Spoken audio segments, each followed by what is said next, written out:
오늘도 수협에 나오신 사랑하는 성도 여러분, 주님의 이름으로 사랑하고 축복합니다. 옆에 계신 분들과 함께 인사하겠습니다. 사랑합니다. 축복합니다. 잘 나오셨습니다. 은혜 받으시기 바랍니다. 감사합니다. 그가 고치리이다 라는 제목으로 함께 말씀의 은혜를 받기를 원합니다. 여러분은 어떠한 인생을 지금 살고 계십니까? 이 세상 가운데, 이 세상을 살아가는 사람들 중에 완벽한 인생을 살아가는 사람이 있을까요? 아니, 완벽한 인생이 아니라 좀 자기 만족의 100%에 가까운 그런 인생을 살아가는 사람이 과연 있을까요? 한번 생각을 해봤어요. 어떻게 사는 것이 완벽한 인생일까? 제가 연구주간, 2주 동안의 연구주간에 일주일 동안 제주도 살기를 한번 하고 왔거든요. 모처럼 일주일 동안 제주도를 다녀왔는데 요즘은 또 가고 싶은 생각이 드는 거예요. 여행은 가면 가도 또 가고 싶어요. 다음에 또 어디를 갈까? 또 어느 곳에 갈까? 좀 여행을 내 만족스러운 여행을 한 번 더 하고 오면 내 인생이 좀 완벽해질까? 여러분 어떠십니까? 좋은 퍼스트 클래스 1등석에 좀 앉아서 마음껏 누리며 원하는 여행을 좀 다녀오면 좀 그 인생이 좀 완벽해질까요? 그러나 신나게 여행을 다녀와도 다녀온 그 순간, 아니 어쩌면 여행을 출발하는 그 순간에도 해결되지 못한 인생의 문제 때문에 여행 중에도, 출발하는 중에도 돌아올 때까지 계속 그 해결되지 못한 인생의 문제들 때문에 완벽한 인생을 살지 못하는 것이 아닌가라는 생각을 해봅니다. 이 세상에 그 어떤 문제도 없이 완벽한 인생을 사는 사람은 아마 없을 것입니다. 걱정, 근심이 하나도 없이 사는 사람처럼 보여도 아마 그 내면에는 우리가 헤아릴 수 없는 문제들이 있겠죠. 남부를 것 없이 풍족한 삶을 사는 것처럼 보이는 돈이 많은 부자의 인생도 여러분, 우리가 보이지 않는 곳에 분명히 큰 문제거리가 있다는 것입니다. 막상 그 사람의 안을 들여다보면 저마다 상처와 아픔이 있습니다. 감당하기 힘든 문제들을 안고 산다는 것을 우리가 깊이 생각해 보지 않아도 쉽게 알 수가 있다는 것입니다. 오죽하면 이런 말이 있지 않습니까? 인생을 좀 멀리서 보면 희극이지만 인생을 좀 가까이에서 들여다보면 그것이 무엇이라고요? 비극이다라는 말이 있다는 것입니다. 자, 오늘 본문에 등장하는 이 나아만이 바로 그러한 인생을 살았다는 것이지요. 나아만이 어떤 사람입니까? 강대국 아람의 군대 장관입니다. 그것도 아람 왕의 총애를 한 몸에 받는 군대 장관이었다는 것입니다. 그에게 무엇이 부족합니까? 명예가 부족합니까? 권력이 부족합니까? 돈이 없겠습니까? 이 모든 것들을 다 가진 부족함이 없는 사람, 어떻게 보면 좀 완벽에 가까운 인생을 좀 살지 않았나 그런 생각을 하게 되는 것이지요. 정말 나아만은 남 부러울 것이 하나도 없는 모든 것을 가진 완벽에 가까운 그런 삶을 산 사람이 아닌가 생각을 하게 됩니다. 그런데요, 이 나아만에게도 문제가 하나 있었다는 것이지요. 자, 오늘 1절의 말씀을 한번 보십시오. 1절의 말씀을 보니까 먼저 이 나아만의 장점에 대해서 먼저 이렇게 쭉 늘어놓고 있습니다. 1절에 보니까 군대 장관 나아만은 주인 앞에서 크고 존귀한 자라. 전에 아람 왕을 구원했고 큰 용사라. 그런데 뭐라고 말합니까? 그러나 뭐라고요? 그 사람의 나병 환자더라. 여러분, 군대 장관이면 뭐합니까? 왕의 총애를 받으면 뭐합니까? 재산이 많으면 뭐합니까? 나아만은 이 나병을 고치기 위해서 아마 여러 가지 다양한 방법으로 노력을 하지 않았겠습니까? 나병이 무엇입니까? 온몸에 고름이 흐릅니다. 비릿한 썩은 냄새가 난다는 것이지요. 흉측하게 살점이 썩어서 문드러집니다. 이렇게 살다가 언제 죽을지 모르는데 나병 환자 이 네 글자 앞에서 나아만의 그 화려했던 그의 인생이, 완벽에 가까웠던 그의 인생이 빛을 잃어버리고 초라한 인생이 되었다는 것입니다. 부러울 것 없는 나아만도 나병 앞에서는 연약한 인간에 불과했다는 것입니다. 인간적으로 그리고 세상적으로 아무리 큰 성공을 이루었다 하더라도 여러분, 인간의 한계는 분명하다는 것입니다. 인간의 한계는 영원하지가 않습니다. 분명한 한계가 있다는 것입니다. 그러면 인간의 한계 위에 계신 창조주 하나님 앞에 겸손한 저와 여러분이 되시기를 바랍니다. 여러분, 그런데 하늘이 무너져도 솟아날 구멍이 있다고 하지 않습니까? 이스라엘에서 잡아와 수종을 드는 어린 소녀, 여종 하나가 이 나병을 고칠 수가 있다는 것입니다. 그 방법이 무엇입니까? 3절 말씀을 보면 이스라엘의 선지자를 찾아가면 그 해결되지 못한 나병을 고칠 수가 있다는 것이지요. 3절 말씀을 보십시오. 우리 주인이 사마리아에 계신 선지자 앞에 계셨으면 좋겠나이다. 그가 그 나병을 고치리이다 하는지라. 이 어린 소녀의 제안이 나아만 입장에서 보면, 여러분, 전후 사정을 잘 들어봐도 사실 이 나아만의 입장에서 보면 사실 도저히 받아들일 수 없는 그런 해결 방법이라는 것입니다. 여러분, 왜 그렇습니까? 이 소녀는 종입니다. 아람 사람이 아니라 이스라엘에서 잡아온 종이라는 것입니다. 이스라엘 사람입니다. 그런데 이스라엘에 쳐들어가서 재산을 빼앗고 물건을 빼앗고 수탈해서 많은 사람들을 끌고 왔는데, 이때 이 소녀도 포로로 끌고 왔다는 것이지요. 그리고 이 소녀는 하루아침에 이스라엘의 평범한 소녀에서 하루아침에 나아만 아내의 수종을 드는 종이 되어버리고 말았습니다. 여러분, 생각해 보십시오. 지금 다른 나라 타국에 포로로 끌려와서 그것도 억지로 수종을 들고 있는 이 어린 소녀가 주인님, 좋은 해결 방법이 있습니다고 하면서 어디로 가자고 합니까? 자기의 나라, 자기 나라 곧 이스라엘로 가서 선지자 엘리사죠, 이 선지자를 만나러 가자고 하는 것입니다. 선지자를 데리고 오라는 것도 아니고 지금 그곳 이스라엘로 가서 선지자를 찾아가라는 것입니다.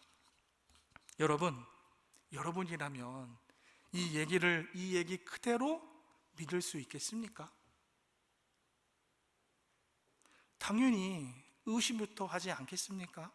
이스라엘 갔다가 잡히게 되면 어떻게 되겠습니까? 이웃 나라와 전쟁을 했던 사이고 군대의 장관이고, 잡히게 된다면 결국 큰 싸움으로, 전쟁으로 퍼지지 않겠습니까?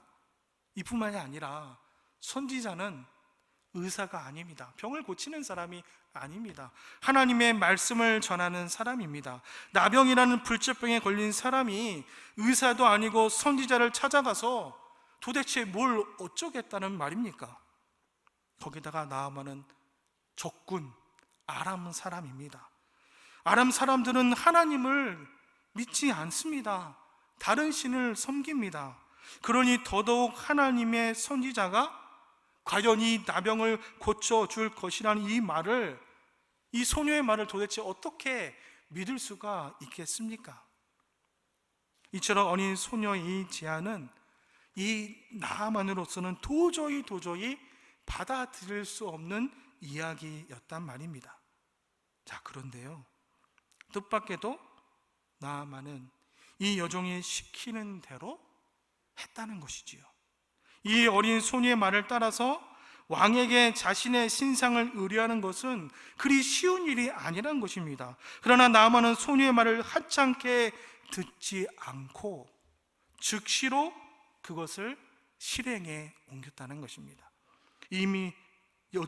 아마 이 여종의 말을 100% 믿었기 때문에, 전적으로 믿었기 때문에 그런 것은 아니었을 것입니다. 아무래도 사정이 너무 절박하고 막막하다 보니까 지푸라기라도 잡는 심정으로 믿져야 본전이라는 그런 마음도 아마 이 나아만에게 있었을 것입니다. 어쨌든 나아만 아람 왕의 허락을 받고 소녀의 말대로 이스라엘의 선지자를 찾아 나섰습니다. 하지만 왕의 허락을 받았다고는 하지만 나아만이 선지자를 만나는 것은 어찌 보면 지극히 개인적인 용무라는 것입니다. 자신의 개인적인 육체의 문제를, 이 질병을 고치려고 하는 것이 아닙니까? 그러나 나아만은 국가적인 지위가 있는 한 나라의 군대 장관이었고 아람과 이스라엘 나라 사이에도 불편한 관계에 있었기 때문에 그냥 불쑥 여러분 선지자를 만나러 갈 수는 없는 것입니다. 그래서 나아만은 아람 왕의 서왕과 함께, 편지와 함께 수많은 예물을 챙겨서 이스라엘 왕을 먼저 찾아가게 되는 것이지요. 여러분, 그 편지의 내용이 무엇입니까? 나아만의 여종이 해준 그 얘기가 그대로 그 편지에 써여 있었던 것입니다. 나아만 장군이 불치병에 걸렸는데 도저히 손쓸 방법이 없다.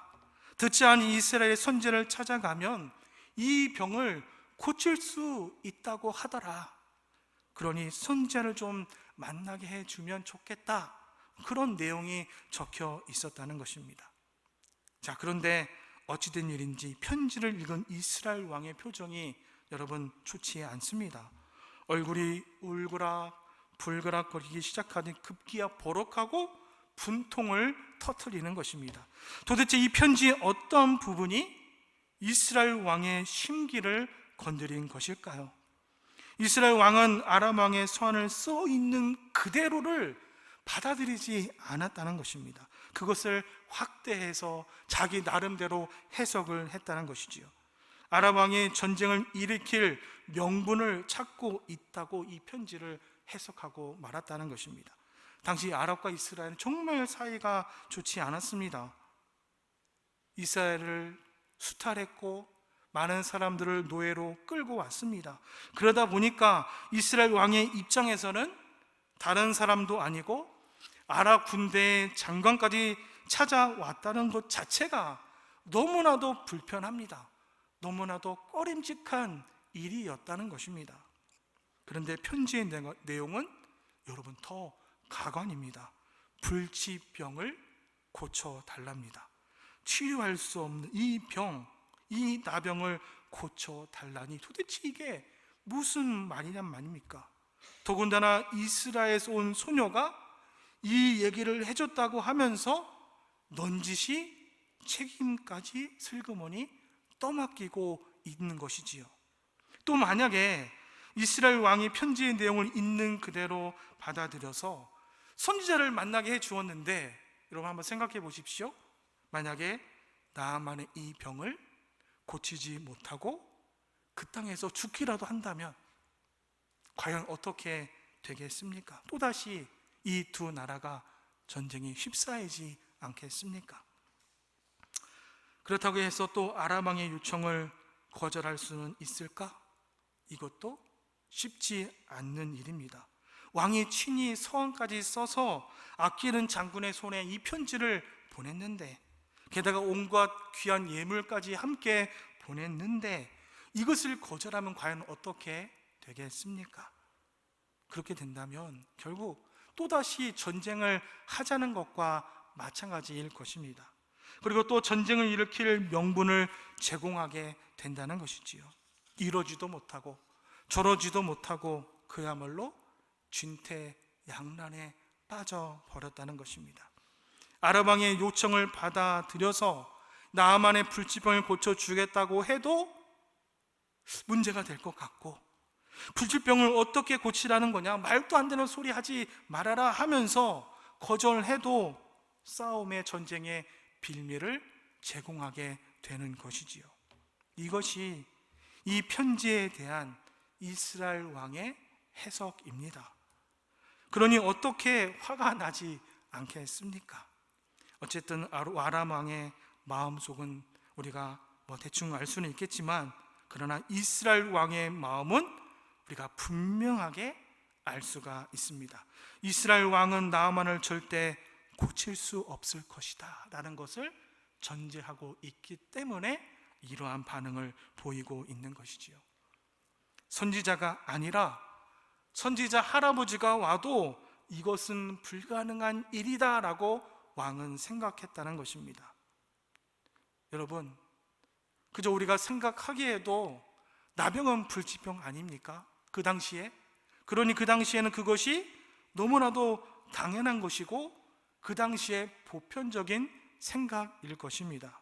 하지만 그래도 명색이 하나님의 백성인데 이스라엘의 왕이라고 하는 사람이 가질 만한 생각은 아니었다는 것이지요. 이스라엘 왕의 태도는 누가 봐도 하나님을 향한 불신앙을 그대로 드러내고 있다는 것입니다. 오늘 본문에 등장하는 다른 인물들과 비교해 보면 이 사실이 더 확연하게 드러납니다. 자, 우리 먼저 나아만의 여종, 이 소녀, 이스라엘에 붙잡혀온 이 어린 소녀를 한번 생각해 봅시다.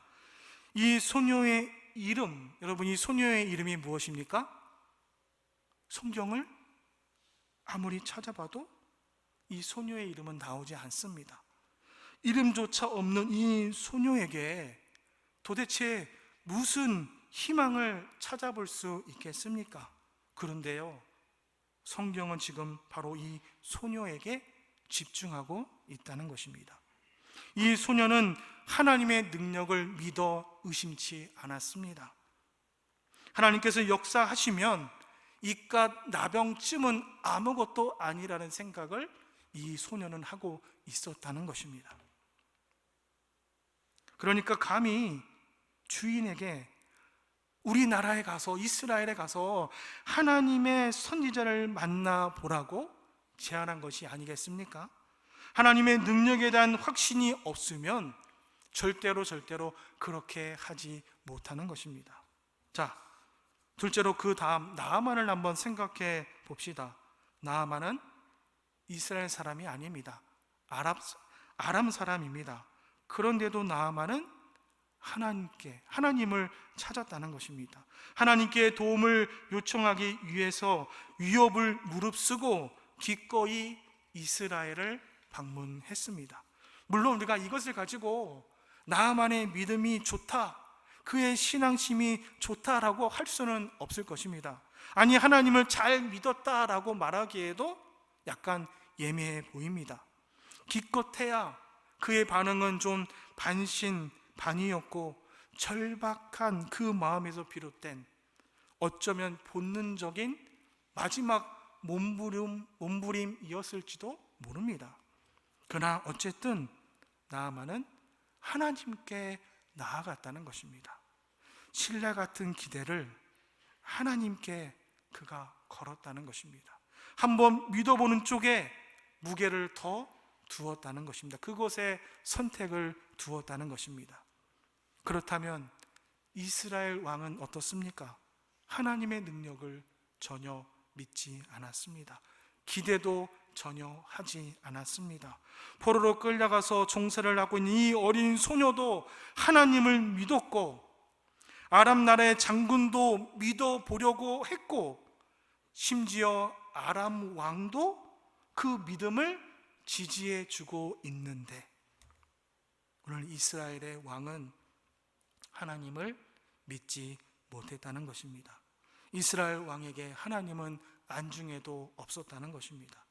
가장 믿음을 보여야 할 사람이 오히려 가장 믿음이 없었다는 것입니다. 이 세 사람의 믿음의 차이는 분명한 차이가 있습니다. 여러분, 이 얼마나 안타까운 모습입니까? 사랑하는 성도 여러분, 이 세 사람 중에 우리는 과연 누구를 본받아야 하겠습니까?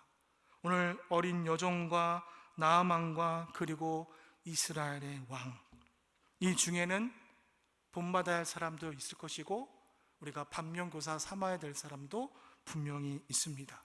우리가 누구를 본받아야 되고 누구를 삼가야 되는지는 굳이 설명하지 않아도 여러분이 너무나 잘 알고 있을 것입니다. 사랑하는 성도 여러분, 여러분께 한번 물어보고 싶습니다. 지금 여러분의 신앙의 상태는 어떠하십니까?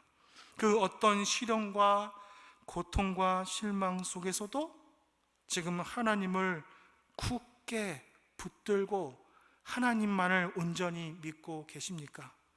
아니면 비록 가슴은 뜨겁게 타오르고 있지만 그래도 가슴 한쪽에 조그만 믿음의 불씨가 남아 있으십니까? 아니면 혹시 믿음이 온데간데도 사라지고 그저 면목상 기독교인으로 남아 있지는 않습니까? 만약에 그렇다면 이것은 너무나도 심각한 영적인 질병에 걸려 있는 것입니다. 영혼이 병든 영혼의 나병 환자일 것입니다. 우리 하나님은 능력의 하나님인 것을 믿으시기 바랍니다. 나병과 같은 불치병도 고치시는 분이십니다. 능력의 하나님께서 우리 영혼의 나병도 반드시 고쳐 주실 줄로 믿습니다. 그 능력의 하나님을 굳게 믿으시기 바랍니다. 오늘 본문의 소녀는 이 굳센 이 믿음을 가지고 있었습니다. 그 소녀가 말합니다. 그가 그 나병을 고치리이다. 반드시 하나님께서 선지자를 통해서 자신의 주인 나아만의 병을 고쳐 주실 것을 확신하며 그 소녀가 믿었다는 것입니다. 사랑하는 성도 여러분, 해결되지 못한 인생의 문제가 있으십니까? 그렇다면 하나님께 나아가 도움을 요청하시기 바랍니다. 하나님 앞에 나아가 기도하시기 바랍니다. 그렇게 하면 하나님께서 우리들의 영혼을 반드시 회복시켜 주십니다. 인생에 해결되지 못한 그 문제, 어려움을 해결해 주실 줄 믿습니다. 문제가 분명히 반드시 해결될 것입니다. 고쳐 주십니다. 이 믿음을 가지고 하나님께서 내 인생의 문제 반드시 해결해 주실 것이다. 오늘 이 소녀와 같은 강한 믿음을 품으시기를 바랍니다. 강한 믿음을 가지시기 바랍니다. 내 인생의 문제들을 반드시 주님께서 고쳐 주십니다. 날마다 숨쉬는 순간마다 하나님께 더 가까이 나가셔서 그 강한 굳센 믿음을 붙들고 주님 앞에 하나님을 기쁘시게 해드리는 신앙생활 하시는 저와 여러분의 삶이 되시기를 주님의 이름으로 축원합니다.